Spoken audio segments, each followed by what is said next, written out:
Most of your problems in life come from two areas: liquor and leverage.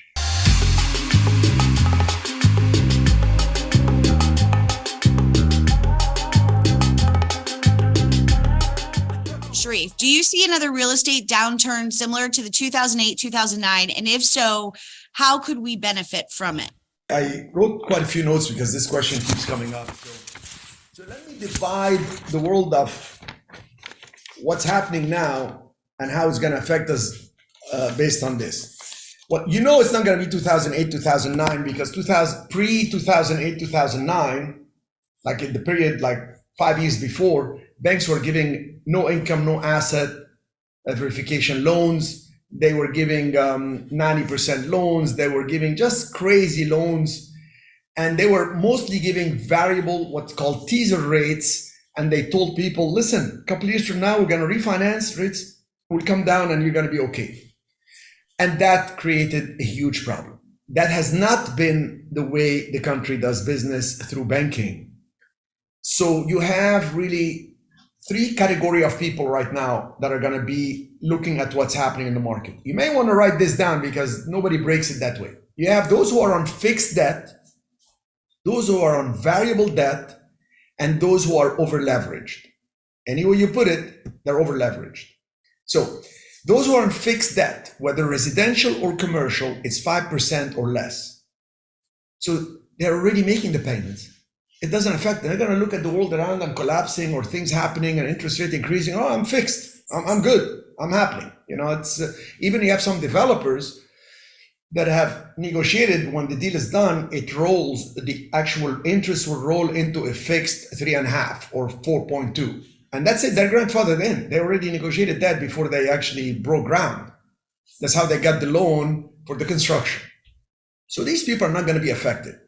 But what if they also have more projects? Because you know how, again, the nature of capitalism, wow, I've done well in this deal. I'm going to do 2 more deals and I'm going to over leverage and go in like crazy. It's just the way it is. Look at the stock market. People go in, they make money, then they go in with more, and then they go in with margin and borrowed money, etc. Then there is always the anomaly of you're doing everything well, only one mistake, and then boom. So those who are on fixed debt, how do you take that to your advantage?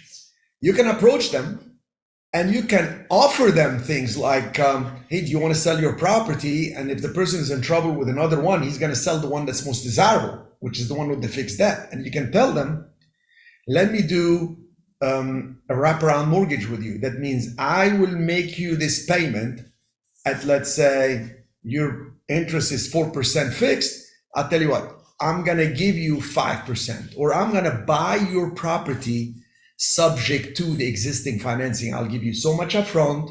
I'll make you so much in payments. But then what it means when it's subject to financing, meaning based on the existing loan. So if you want to walk away, they already benefited from you making so many payments and didn't close the transaction.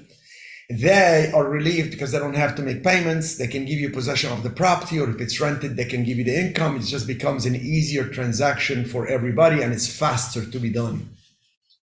So I've talked before about if you, let's put it from the other way around, you have a property and you have interest rate locked in at 4%, and you want to sell it now, and you can see that people are getting interest at 6.5 or 7. You can literally tell the buyer, we're going to do a wraparound. So my property is 700,000. I'm selling it to you at 800. I owe 500 to the bank. So I tell you what, give me 100, make me a payment on 700,000 wraparound, like one payment at 6%. So they're paying you 6, but you're paying your bank 4. So the fact that the interest rate went up and you're a seller and you have fixed debt at lower interest rate could be a huge way to make money. I have bought and sold properties at the same price, but different interest rates, and walked away making a lot of money on the arbitrage of financing. You can go to calculatestuff.com. We've gone on that site before, and you can plug in the number, let's say 4% interest, 27 years left. And then do 6.5% interest 30 years. You will see that they will be paying you way more than you're paying out. And that spread can make you very, very happy with the cash flow. And you can say the note shall be due in 3 years or in 5 years. So this way you have positive cash flow if you're selling and you have fixed debt. And you give them the opportunity to come in and they give you some money that's non-refundable. From the other side, which is Garrett's side, saying, how can I take advantage of this? You can go in and structure it, but don't go too high. Because what hurts people in business and in real estate is their lack of knowledge. And lack of knowledge makes people scared. So they become catatonic. They can't make a decision, they can't take action. So when you present and explain and educate what's in it for them, and also tell them what's in it for you, once they see it's a win-win, they will move forward. So you can do that. You can do it with subject to financing, wraparound mortgage. You can do it with lease with option to buy. I love these.